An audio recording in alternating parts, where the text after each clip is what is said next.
ಸುದೀಪಾ women's welfare ಟ್ರಸ್ಟಿಂದ ನಾನು ಸತೀಶ್ ಅಂತ founder ಇದು ಬಂದು ಒಂದು ಆಶ್ರಮದಲ್ಲಿ ಹಲವಾರು ಮಕ್ಕಳು ಇರ್ತಾರೆ. ಯಾಕಂದರೆ ಬೀದಿಯಲ್ಲಿರೋ ಮಕ್ಕಳು, ರೋಡಲ್ಲಿ ಮಕ್ಕಳು, ಯಾರಾದರೂ ಸಾಕಾಗಲ್ಲ, ಸಿಂಗಲ್ ಪೇರೆಂಟ್ಸು ಅಂಥ ಮಕ್ಕಳನ್ನ ಇಲ್ಲಿ ಬಂದು ಎಲ್ಲರೂ ಸಿಂಗಲ್ ಪೇರೆಂಟ್ಸ್ ಯಾರಾದರೂ ಬಂದು ಕರ್ಸ್ಕೊಂಡು ಬಂದು ಊಟದಿಂದ ಎಜುಕೇಷನಿಂದ ಅವ್ರಿಗೆ ಬಟ್ಟೆಯಿಂದ ಎಲ್ಲ ಕೊಟ್ಟು ನಾವು ಇಲ್ಲಿ ಸುದೀಪಾ ವುಮೆನ್ಸ್ ವೆಲ್ಫೇರ್ ಟ್ರಸ್ಟಿಗೆ ಇಟ್ಕೊಂಡು ಅವ್ರ ಮೂಲ ಊಟವನ್ನು ಕೊಟ್ಕೊಂಡು ನಾವೆಲ್ಲ ಪ್ರತಿಯೊಂದು ಇರ್ತೀವಿ.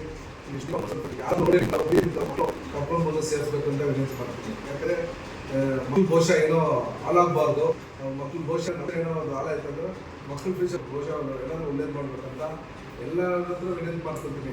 ಬಂದು ನಾನು ಓನ್ ಮನಿಯಿಂದ ದುಡ್ಡಿಂದ ಮಾಡ್ತಾ ಇದ್ದೀನಿ, ಯಾರ ಕೈಯಿಂದ ನಾನು ಸಪೋರ್ಟ್ ಇಲ್ಲ. ದಯವಿಟ್ಟು ಹಾಲ್ಗೆ ಸ್ವಲ್ಪ ಅಕ್ಕಿಗೆ ಏನಾದರೂ ಹೆಲ್ಪ್ ಮಾಡಬೇಕಂದ್ರೆ ನಮ್ಮ ಸಬ್ಸ್ಕ್ರೈಬ್ ಮಾಡಿ ನಮ್ಮ ಗೂಗಲ್ದಲ್ಲಿ ಎಲ್ಲ ನಾವು ಹಾಕ್ತೀವಿ. ಯಾಕಂದರೆ ತುಂಬ ಜನ ಕಷ್ಟ ಇದೆ, ಮಕ್ಕಳಿಗೆ ನೋಡಿರ್ಬೋದು, ಒಂದು ವೇಳೆ ಊಟ ಕೊಡೋದು ತುಂಬ ಕಷ್ಟ ಇದೆ. ಆ ಥರ ರೀತಿಯಲ್ಲಿ ನಮ್ಮ ಮೂರು ಊಟ ಹಾಲು, ಬಿಸ್ಕೆಟು, ಸ್ನ್ಯಾಕ್ಸು ಎಲ್ಲ ತುಂಬ ಕಷ್ಟ ಇದೆ. ಏನಾದರೂ ಬಡವ್ರಿಗೆ ಏನಾದರೂ ಬಂದು ಹೆಲ್ಪ್ ಮಾಡಬೇಕಂದ್ರೆ ದಯವಿಟ್ಟು ಮಾಡಿ. ನಿಮ್ಗೆ ಫ್ಯಾಮಿಲಿಗೆ ಪ್ರೇಯರ್ ಮಾಡ್ತಾರೆ ಮಕ್ಕಳು, ಅವ್ರು ಬಂದು ಕೊಟ್ಟರೆ ಏನೋ ಒಂದು ಲೀಟ್ರ್ ಹಾಲು ಕೊಟ್ಟರೆ ಸಾಕು. ಆ ಥರ ಬಂದು ನಮ್ಮ ಮಕ್ಕಳು ಬಂದು ಎಲ್ಲರಿಗೂ ಪ್ರೇಯರ್ ಮಾಡ್ತಾರೆ, ಈ ದೇಶಕ್ಕೆ ಪ್ರೇಯರ್ ಮಾಡ್ತಾರೆ, ಇಂಡಿಯಾಗೆ ಪ್ರೇಯರ್ ಮಾಡ್ತಾರೆ. ಎಲ್ಲ ಬಡವರು ಬೀದಿಯಲ್ಲಿ ಇರ್ತಾರೆ, ಯಾರು ನಮ್ಗೆ ಬಡವ್ರು ಆಗಬಾರ್ದು, ನಮ್ಮ ಇಂಡಿಯಾ ಬಂದು ಯಾರು ಬಡವರು ಇಂಡಿಯಾ ಅಂತ ಹೇಳ್ಬಾರ್ದು. ಆ ಥರ ವ್ಯಕ್ತಿಯಲ್ಲಿ ಎಲ್ಲರೂ ಈ ಥರ ಸಮಸ್ಯೆ ಸೇರಿ ಮಾಡಬೇಕು.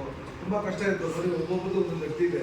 ಅದೆಲ್ಲ ಹೇಳ್ಬೇಕಾದ್ರೆ ಹುಡುಗರು ರಾಜು ಅವ್ರ ತಾಯಿ ಬಂದು ಎಷ್ಟೋ ಕಷ್ಟ, ಹುಡುಗರು ಪತ್ರ ಎಲ್ಲರೂ ಒಂದೊಂದು ವ್ಯಕ್ತಿಗಳಿದೆ. ಆ ಥರ ವ್ಯಕ್ತಿಗಳು ತುಂಬ ಕಷ್ಟ ಇದೆ. ನಾನು ನನ್ನ ಕಡೆಯಿಂದ ಎಷ್ಟು ಆಗುತ್ತೆ ನಾನು ಮಾಡ್ತಾಯಿದ್ದೆ. ನಿಮ್ಮ ಕಡೆಯಿಂದ ಯಾರು ನೋಡ್ತಿರೋ ವಿಡಿಯೋದಲ್ಲಿ ಸ್ವಲ್ಪ ಬಂದು ವ್ಯವಸ್ಥೆ ಮಾಡಿ ಹೆಲ್ಪ್ ಮಾಡಿ. ಯಾಕಂದರೆ ಈ ಪ್ರಪಂಚದಲ್ಲಿ ಒಂದು 10 ರೂಪಾಯಿ ದಾನ ಮಾಡಿದ್ರೆ ದಾನಿಗಳಿದ್ರೇ ನಮ್ಮ ಇದು ಹುಡುಗರನ್ನ ಬೆಳೆಸೋಕ್ಕಾಗುತ್ತೆ.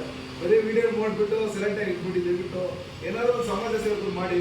ಒಂದು 10 ರೂಪಾಯಿ ಇಲ್ಲ, ನಿಮ್ಗೊಂದು 20 ರೂಪಾಯಿ ಕೊಟ್ಟಿದ್ರೆ ಸಾಕು. ಒಂದು ದಿವಸ ನಮ್ಗೆ ಹಾಲು ಬಿಸ್ಕೆಟ್ ಆಗುತ್ತೆ. ವಿನಂತಿ ಮಾಡ್ಕೊಳ್ತೀನಿ. ನಮಸ್ಕಾರ. ಜೈ ಕರ್ನಾಟಕ.